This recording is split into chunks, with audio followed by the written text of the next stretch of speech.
It doesn't happen all at once. It's quiet, subtle, almost invisible at first. You won't even notice it when it begins, because you'll still be living in the echo of how things used to be. Her laugh still lingers, her touch still feels familiar, and her eyes, those eyes that once pulled you in like gravity, still look at you, but something inside them has changed. The warmth fades in slow motion, like sunlight slipping off your skin at dusk. You'll tell yourself she's tired, distracted, maybe stressed. You'll rationalize the distance as something temporary, something fixable, because the human mind refuses to accept slow goodbyes. It wants clarity, finality, explanation. But this kind of loss doesn't come with an announcement.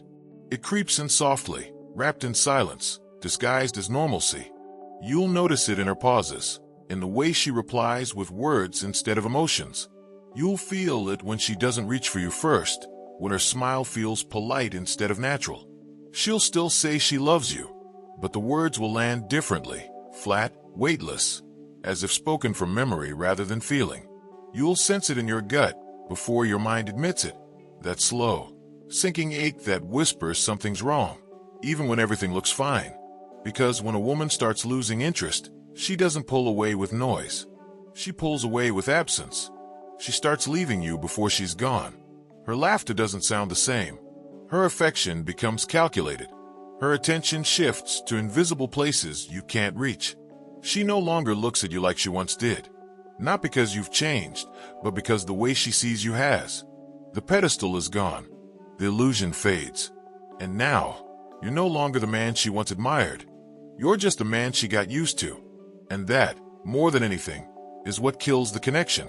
Not betrayal, not conflict, but indifference. It's the slow, quiet erosion of emotional investment that turns lovers into strangers. The scariest part isn't that she stops loving you. It's that you'll still love her long after she's gone. She once made you feel like the center of her world. Every word she spoke seemed to circle back to you. Every look she gave had a softness that made you believe you were safe. That illusion was intoxicating. You thought it was love. You thought it was forever. But it wasn't.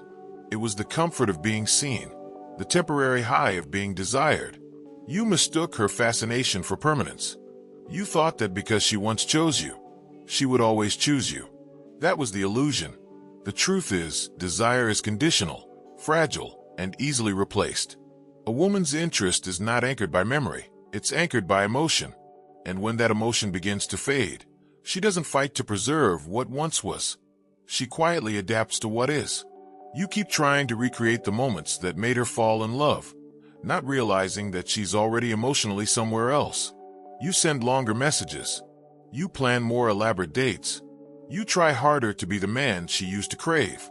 But the more you chase the ghost of her affection, the further she drifts. Because love, when it becomes a performance, stops being love. It becomes obligation. And obligation never rekindles passion. You start mistaking attention for affection, consistency for connection, presence for desire. She'll still show up, but not for you. For the comfort of routine, for the familiarity of what once felt alive. You'll tell yourself she's just distant, that every relationship has its phases, that the flame will return if you just wait. But deep down, something in you knows it won't. Because when a woman loses interest, she doesn't fight her feelings, she trusts them. And she begins to rewrite the story silently in her head. The story where you're no longer the man who excites her, but the man who reminds her of a version of herself she's already outgrown. She doesn't hate you. She just doesn't need you the way she used to. And that's the illusion most men live under. That love, once given, is owed forever. It never is. It's only borrowed for as long as it feels alive. You start to notice the cracks in the silence. The pauses between messages grow longer, colder, almost deliberate. She used to text you first. Now she replies out of courtesy. The warmth is gone, but she hides it well. Her tone is still polite. Her words still kind, but they no longer carry emotion. Her laughter has changed. It's lighter, emptier. The kind of laugh that doesn't reach the eyes.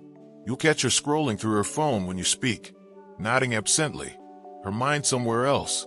When you ask what's wrong, she'll say nothing. And in a way, she's telling the truth. Because nothing is wrong. She's just no longer invested in making it right. That's when the cracks begin to show. You feel the shift, but you can't name it. You replay conversations, searching for what you missed. You wonder if you said something, did something, stopped doing something. But this isn't about a moment, it's about erosion. Affection doesn't vanish overnight. It dissolves in fragments. It disappears in the way she stops asking about your day, in the way she forgets to touch you when she walks by, in the way her voice loses its softness when she says your name. You start to sense her pulling back, not in distance, but in energy. She's still there, but she's not there. You start to overcompensate. You ask more questions, try to make her laugh, remind her of what you used to be. But every effort feels heavier, more desperate. You begin to see that love can't be negotiated. It either flows or it doesn't. The woman who once leaned and now leans away. Her affection becomes selective, her patience thinner. She cancels plans, avoids touch, redirects conversations. You begin to feel like a guest in her presence, tolerated but not wanted. The truth starts to haunt you. She's still yours, but only technically. Emotionally, she's slipping through your fingers, one unspoken moment at a time. And when you finally confront her silence, you'll realize she hasn't stopped loving you suddenly. She's been detaching slowly, preparing herself for the goodbye she's too kind to say out loud. It happens quietly, then all at once. One day you wake up beside her and feel the weight of distance between you like a ghost in the room. She used to sleep tangled around you, her breath soft against your neck, her body drawn instinctively toward yours. Now she turns away in her sleep, curled into herself as if her warmth belongs elsewhere. The collapse is silent but absolute. You start to realize she's not coming back, not emotionally, not in the way that matters. She still smiles when you speak, but it's the smile of someone pretending to care. She still says she loves you, but the words sound rehearsed, like lines from a play she no longer believes in.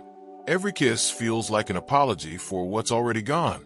You feel it in the way she moves through your home, her footsteps quieter, her gaze unfocused, her energy detached. She used to make plans for both of you. Now she talks about the future and leaves your name out of it. The conversations that once flowed endlessly now end in silence. You start to feel invisible, alive, but unseen. You try to fix it, to reignite what's dying. But love isn't a switch you can flip back on. Once interest fades, it doesn't reignite with effort. It only deepens the emptiness. You begin to sense her resentment, not loud, not cruel, but exhausted. She looks at you with that tired kind of affection, the kind that comes after the heart has already moved on. The collapse is internal before it's external. You stop fighting because you start to understand there's nothing left to fight for. You feel a strange calm, the kind that comes when denial finally breaks. You see her clearly now, not the woman you fell for, but the woman standing in front of you, distant, fading, unreachable. You realize she's been leaving in pieces, day by day, until the version of her you loved no longer exists. And when she finally walks away, it won't be dramatic. There will be no shouting, no tears, just a quiet closing of a chapter that already ended long before you were willing to admit it. The reckoning comes slowly, like the aftermath of a storm that already tore through everything. The silence feels heavier now, more final. You start to live inside the emptiness she left behind. Every corner of your life still echoes with her. The way she laughed, the scent she wore, the small habits you used to find endearing and now find unbearable because they remind you of what you lost. You replay moments in your head, searching for the point where everything began to fade. You ask yourself if you could have done more, loved her better, paid more attention. Regret becomes a shadow that follows you everywhere. You start to realize that you didn't just lose her. You lost the version of yourself that existed when she loved you. You miss how you felt around her, the confidence, the warmth, the certainty that you were enough. Without her gaze to validate your worth, you start questioning who you really are. You begin to understand the cruel truth about relationships. They're mirrors, and when the reflection disappears, you're forced to face yourself. That's the reckoning. It's not just losing her, it's losing the illusion that love protects you from loneliness. You see now that she didn't break your heart. She revealed its fragility. You understand that love isn't a promise, It's a condition, and conditions change. You start to see that every unanswered message, every quiet night, every fading look was her way of showing you the truth you refused to face. That you can't hold on to someone who's already gone inside. The pain transforms from confusion to clarity. You realize that her indifference wasn't cruelty, it was honesty. She couldn't love you the same anymore, and pretending would have been worse. You hate her for leaving, but part of you respects her for it too, because it forces you to confront what you avoided all along. That love ends, people change, and sometimes the only way to keep someone's memory pure is to let them go. The reckoning doesn't break you, it empties you, strips you down to what's real, and in that painful stillness, you finally see that the loss was never the end. It was the truth revealing itself. People begin to notice, even if you don't talk about it. The air around you changes. Your friends ask if you're okay, but you just smile and say you're fine. Because how do you explain that you're grieving someone who's still alive? The world keeps moving as if nothing happened, but everything feels slightly off. The places you went together feel haunted. Songs that once made you think of her now make your chest tighten. You start to see her on social media, smiling, glowing alive, and you realize how quickly life goes on without you in it. That's the cruelty of it. The world doesn't pause for heartbreak. It moves, fast and indifferent. You watch her build new routines, new habits, maybe even new connections. The same woman who once clung to you now looks free, and you can't help but feel replaced, even if you know it's not about you anymore. That's when the social mirror turns cold. People stop asking about her. They stop mentioning her name. It's as if she never existed in your story. But you can't erase her that easily. She's still there, in your memories, in your mannerisms, in the way you hesitate before trusting someone again. You start to see how relationships shape identity. You were us for so long that being you again feels strange, incomplete. The world reflects your emptiness back at you. You scroll through old photos, wondering how something that looked so real could vanish so quietly. You start to understand that love isn't just emotional, it's social. People validate it when it's alive, and they ignore it when it dies. You feel the isolation of being the one left behind, the one still holding feelings no one wants to talk about. Everyone moves on faster than you. Everyone forgets quicker than you can. The social mirror shows you how temporary everything truly is. That what felt infinite was only borrowed time. She's out there, laughing again, rebuilding her world, while you're still learning how to live in yours without her reflection beside you. And that's when it hits you. Not only did she stop loving you, but the world stopped believing you two ever did. You start to lose yourself in the aftermath.